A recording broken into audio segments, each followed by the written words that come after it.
예, 박정호의 한판승부 CBS 라디오를 함께하고 계십니다. 국민의힘 전당대회 투표가 마감됐습니다. 최종 투표율 55.1%로 마감이 됐고 역대 최고치라고 하죠. 그만큼 선거전의 열기가 뜨거웠다라고 알 수가 있는데요.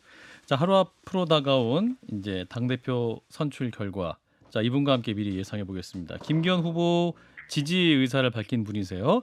조경태 국민의힘 의원을 연결하겠습니다. 의원님 나와 계시죠? 네, 안녕하세요. 조경태입니다. 예. 자, 역대 최고 투표율이라고 하네요. 55.1%. 의원님 이러한 높은 수치는 어떻게 해석하십니까? 글쎄요, 조금 더 투표율이 높았으면 아쉬움이 있거든요. 아, 더 높았어야 된다. 네네, 한 60. 70% 아하. 정도는 됐으면 더 축제 분위기 속에서 아하. 좀 치러지지 않았을까 이런 생각인데 어쨌든 현재의 어떤 55.1%는 또 역대 또 최고의 높은 투표율이라고 하니까 예. 그 나름대로 의미는 없지 않아 있는 것 같습니다. 그렇군요. 자, 의원님 어떻게 보십니까? 이제 투표율이 일단은 그래도 생각보다 높았다. 그 최고 투표율이기 때문에 각 후보별로 이제 본인에게 유리하게 해석을 하고 계시더군요. 의원님 판단은 어떠세요? 아마도 이제 이 전당대회가 뭐 이렇게 쭉 후반전으로 접어들수록 예. 좀 특정 후보에 대한 뭐 여러 가지 그 사실 확인이 정확하지 않은 걸 가지고 지나치게 네거티브적인 그런 성격이 많이 있었거든요. 김경 후보에 대해서. 예. 그러다 보니까 이제 유권자인 당원들 입장에서는 타 후보에 대해 좀 우호적인 분들조차도 이래가면 당이 조금 좀 분열로 가지 않을까 하는 그런 우려 때문에 오히려 이 네거티브적 그 선거 운동 방식이 그렇게 표현했던 후보들한테는 좀 손해가 있지 않았을까 하는 아하. 생각을 합니다. 네. 아하, 오히려 네거티브가 강해서 오히려 김기현 후보로 더 결집되는 결과 나왔을 수 있다. 이런 해석을 하시는군요. 그렇습니다. 오늘도 그 몇 분 책임 당원들이 이제 그 현장에 그 연설하는 걸 쭉 들었는데, 예. 너무 지나치게 그 네거티브적인 그런 공세나 발언들을 보고 그분들한테 상당히 좀 우호적이었던 분들이 이제 돌아서는 그런 어떤 그 부분들이 많이 있었다라고 저한테 말씀을 하더라고요. 예. 그래서 그런 걸 비추어 봤을 때 조금 타 후보들의 그 선거 전략이 조금은 부족하지 않았을까. 그 사실 우리 요즘 유권자들이 보면은 예. 네거티브를 하는 쪽에 대해서는 설령 그 말이 맞다 하더라도 옳고 그름을 떠나서 예. 좀 오히려 좀 부정적인 그런 인식들을 하게 되거든요. 예. 그래서 그런 부분에서 조금 전략적인 그런 부분이 잘못이 있지 않았을까 보고 있습니다. 의원님 이제 포지티브 선거 운동이 참 좋은 거긴 한데 이 당대표 후보 선거 막판에 대통령실 행정관이 포지티브 선거 운동을 같이 해버렸어요. 그러다 이제 좀 적발해서 굉장히 시끄러운데 이 김기현 후보 지지 요청 의혹 이건 좀 어떻게 바라보고 계십니까? 글쎄요, 이게 그야말로 방금 우리 소장님께서도 의혹이라 했잖아요, 그죠? 예. 의혹은 확인되지 않은 부분이기 때문에 아하. 또 특히 당내 선거에서 가지고 각종 의혹을 제기하고 하는 부분은 썩 바람직한 모습은 아니라고 보고 있거든요. 제가 누누이 강조를 했지만 전당대회라는 것은 당원들이 그 모여서 통합하고 화합하는 축제의 어떤 모습으로 가야 되거든요. 예. 근데 여기에 확인되지 않은 그런 여러 가지 의혹들을 그 무분별하게 무차별적으로 이걸 제기하고 하는 게 뭐 우리나라 정치 수준이 뭐 그거밖에 안 되겠지만 그런 이게 조금 좀 실망스러운 부분들이 많고요. 특히 당원들 같은 경우에는 그런 어떤 의혹 제기에 대해서 그 녹취록도 있고 문자 그러니까요. 캡처도 있어서요. 예, 진 작가님. 네, 이게 그 그런 게- 단순한 의혹이 아니라 그 녹취록에 공개가 됐고요. 저도 그 다 들어봤거든요. 수많은 국민들이 다 들어봤고요. 기자가 네. 그다음에 그 녹취의 주인공한테 전화까지 해가지고 확인까지 했거든요. 이거는 그 그 팩트로 최근에- 팩트로 드러났다고 봐야 되고 이게 사실상 네. 현행법 위반 아닙니까? 그래서 사실은 박근혜 대통령이 탄핵됐던 그 사유이기도 한데 그 놀랍게도 그 대통령실에 있는 분이 지금 이런 일을 했단 말이죠. 이거 상당히 중대한 사안 같은데. 최근에 이준석 전 대표가 안철수 후보한테 예. 그 의혹 제기한 게 연설회에서 알바를 동원했다 하는 게 있었거든요. 예. 예, 여기 상당히 구체적인 내용이 그 나와 있습니다. 그럼 이런 부분에 대해서도 제대로 수사하고 안철수 후보 쪽에서는 또 사실 무근이라고 이야기했지만 제대로 이게 여기 대해서 답을 잘 못하고 있고 또 이준석 전 대표 쪽에서는 진상을 규명해야 된다라고 이야기했거든요. 예. 그 이런 부분에 대해서도 그럼 그래 따져보면은 사실은 조금 더 구체화시키 나간다고 했을 때 과연 이게 우리 당내의 선거잖아요. 예. 이게 과연 우리 당을 통합하고 화합시키는데 예. 이게 어느 정도 도움이 될지 모르겠고요. 그리고 뭐 지금 사회자님이나 여러분들 뭐 계시지만 단톡방이라고 있거든요. 단톡방에 단톡방. 보면은 온갖 사람들 다 들어오고요. 예. 그게 또 숫자가 그렇게 많지가 않습니다. 제 같은 경우에도 예. 단톡방이 여러 군데서 초대돼가지고 저도 모르는 사이에 그 오픈 채팅방이 아닌 일반 그 채팅방은 다 초대가 가능하고요. 예. 근데 거기서 또 그 사람들이 어떤 말을 메시지를 던진다고 했을 때 크게 그 영향력을 행사할 수가 없습니다. 그 많아봤자 이제 그 몇십 명, 몇백 명 단위이거든요. 예, 그래서 그런 것은 물론 뭐 이게 사실 여부를 떠나가지고 어쨌든 뭐 그런 부분이 크게 그 대세에 영향을 끼치는 그런 상황까지는 가기가 좀 현실적으로 어렵지 않은가 이렇게 보고 있는 거죠. 그렇군요. 이 영향력의 문제가 아니라 대통령실 분이 그런 일을 했다면 굉장히 중대한 사안이에요.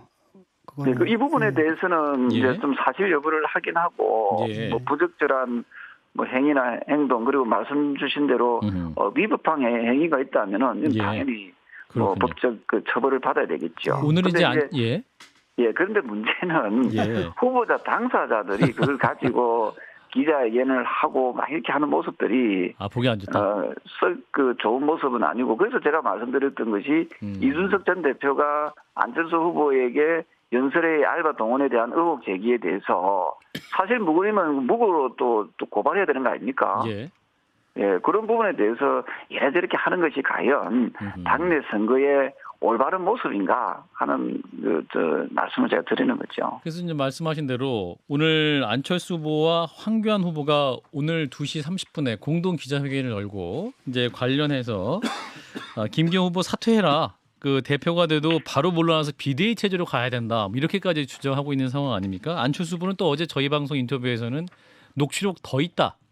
그래서 지금 사퇴 안 하면 더 공개할 의사도 있다. 이렇게 말씀을 해서요. 이 상황이 네. 지금 선거가 끝나도 당내 후유증으로 남을 수 있을 것 같은데 의원님은 이러한 상황 어떻게 판단하십니까? 저는 웃음이 많이 나옵니다. 웃음이 많이 나온다. 당 대표를 그렇게 서로 하려고 하는지 뭐 이렇게 그리 많은가? 예? 당 대표 왜 하려고 사실 하는가? 당 대표라는 자리는 사실은 그 봉사하는 자리거든요. 예, 의원님도 사실 봉사 의사가 있으셨던데. 선진국가의 당 대표는 사실상 그 봉사하는 자리입니다. 예. 그리고 그 우리나라의 당 대표는 아직도 그 후진성을 면치 못하고 있거든요. 예. 제가 그도 말씀드렸지만 제가 3패 정치 개혁을 이야기하면서 세 번째가 뭐였는가 하면 정당 국고 보조금이거든요. 예. 한 해에 수백억 원씩 그 국민 세금인 정당 국고 보조금이 들어오잖아요. 그렇죠. 그 돈이 어떻게 써지는지 투명하지가 않거든요. 예. 그 저는 당 대표 그래서 저는 정당 국고 보조금을 즉각 폐지해야 된다고 주장하는 거 아닙니까? 예. 당 대표라는 자리는 당원들의 통합과 화합을 이루고 또 심부름하는 역할을 해야 되는데 예. 지금의 당 대표는 보면 공천권도 있지요. 또 그 정당 국고 보조금이나 또 당비나 후원금을 어떻게 쓰는지 또 투명하게 드러나지가 않습니다. 그죠? 예. 그래서 이런 저런 부분에서 있어가지고 저는 정치 개혁, 정당 개혁을 하자고 주장을 하는데 예. 지금 막 서로 경상도 말로 깔띠 뜯고 싸우는 모습에서 잠시만요. 깔띠요? 잘 못 들었습니다. 막 서로 막 할퀴고 이런 거 아, 하이키고 예, 싸우는 그런 모습. 게 예. 당 대표하면 참 그 먹을 게 많은갑다. 예, 예. 왜 그걸 서로 이게 사실 봉사하는 자리고 희생하는 자리인데. 황교안 예. 대표는 한 번 더 하시려고 하시잖아요. 그러니까 모르겠어요. 나는 그 기득권이라는 거 있지 않습니까?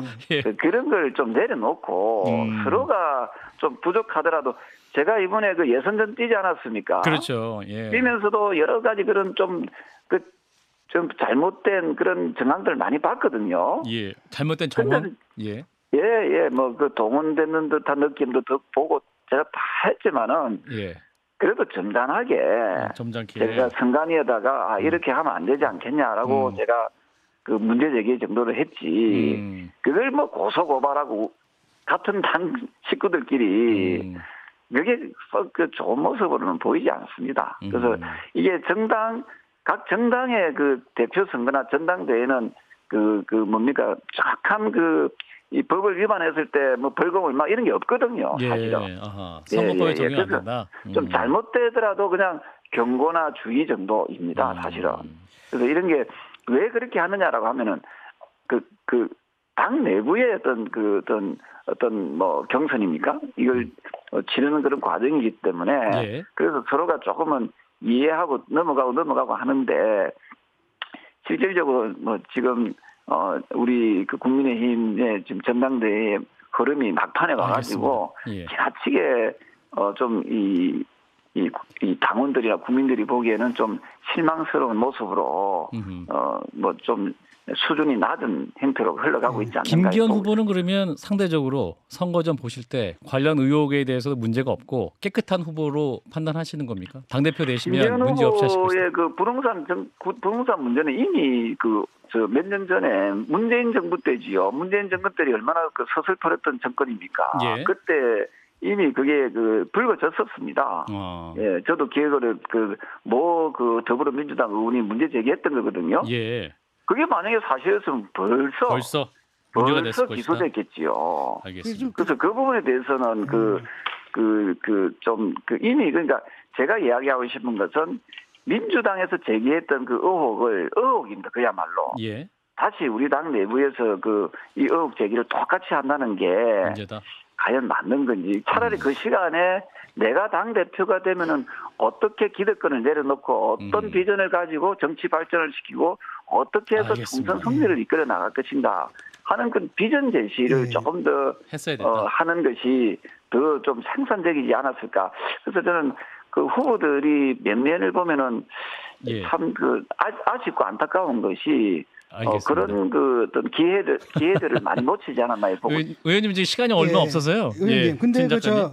그 땅 투기 그 논란 보면서 제가 좀 이해가 안 되는 게 두 가지인데 그 땅을 도대체 왜 샀는가? 그다음에 두 번째 왜 안 파는가? 거기에 대한 그 후보님의 김기현 후보님의 대답이 없어가지고요. 네, 그 대답은 우리 진 교수님께서도 대답할 가치가 없는 것도 대답도 안 할 수도 있는 거고 그건 그분의 자유고 그리고 이미 그도 말씀드리지만은 더불어민주당이 만약에 그런 의혹이 있었다면 그도 말씀드리지만 지금도 다수당입니다, 그죠? 예. 가만히 놔두겠습니까? 예. 그래서 의원님께서 다음으로 넘어가세요. 네네네. 의원님께서 누가 당 대표가 되든 간에 공천 개혁하지 않으면 안 된다고 말씀하신 바 있거든요. 이게 또 이슈가 되지 않았습니까? 이게 또 김기현 대표가 되면 청와대에서 몇십 명이 내려올 거다. 또 말 좋아하는 사람들은 또 뭐 여사목도 몇십 명이다. 뭐 이런 얘기를 하는데 구체적으로 어떤 공천 개혁을 해야 될까요? 저는 개인적으로 100% 오픈 프라이머리를 주장했거든요. 예. 그래서 국민들이 공천하게 해라. 네, 국민과 당원들이 하다면은 50대 50을 해가지고 국민 참여형 경선도 있고요. 예. 그래서 저는 더 이상 당 대표가 공천권을 행사하는 좀 후진국형 그런 공천권을 민주당도 마찬가지죠. 더불어민주당도. 예. 그래서 저는 저희 당이 먼저 좀 선제적으로 공천 개혁을 하면은 훨씬 더 보기가 좋지 않을까 하는 생각인데요. 예. 어쨌든 이런 부분은 이제 차기 당 대표가 되실 분의 숙제니까 예, 아마 또 나름대로 또 잘 고려해서 또 뭐 그 정무적인 판단을 하실 거라고 보고 있고요. 예. 그렇군요. 이준석 전 대표 측이라고 좀 분류되는 허은하 의원, 김용태 전 최고위원의 최고위원 입성 이 문제도 좀 쉽지 않겠느냐라는 진단도 있고 일각에서는 가능하다라는 진단도 있습니다. 마지막으로 의원님은 이준석계 후보들의 선전 어떻게 평가하십니까? 결과를 예측하신다면? 뭐 한마디로 뭐 찻잔 속의 태풍으로 그칠 가능성이 많고 이번에 저는 그 선거 전략이 좀 참신하거나 신선한 것이 아니라 뭐 계속해서 그냥 공격하고 네거티브하고 했던 것들이 결국은 좀 일반 기성 정치인과 진비 없다, 다를 바가 없다라는 그런 아쉬움과 판단을 하고 있는 것 같아요. 그렇군요. 그 두 후보 역시 최고위원에 입성하지 못할 것이다. 허은하. 저는 이분들이 무슨 김용태. 말을 했는지 아무도 기억이 안 납니다. 혹시 기억나십니까? 어떤 메시지를 듣는지. 저희 인터뷰도 많이 해서요. 기억이 나면. 저는 하나도 기억이 안 납니다. 그러니까 저한테조차 기억이 안 나면은 그냥 어찌 보면은 일반 당원들한테도 아예 그냥 호소력이 없었을 것이다. 그 뭐 어떤 메시지를 듣는지 무슨 내가 당 최고위원에 대해서 뭘 하려고 했는지에 대한 게 뚜렷하게 나타나지 않기 때문에 별로 큰 마무리하겠습니다. 영향을 미치지 못할 것 같습니다. 천하람 후보는 청와대 공천 안 받겠다고 했는데. 조경태 국민의힘 의원이었습니다. 고맙습니다. 네, 감사합니다. 좋아요. 구독. 알림 설정.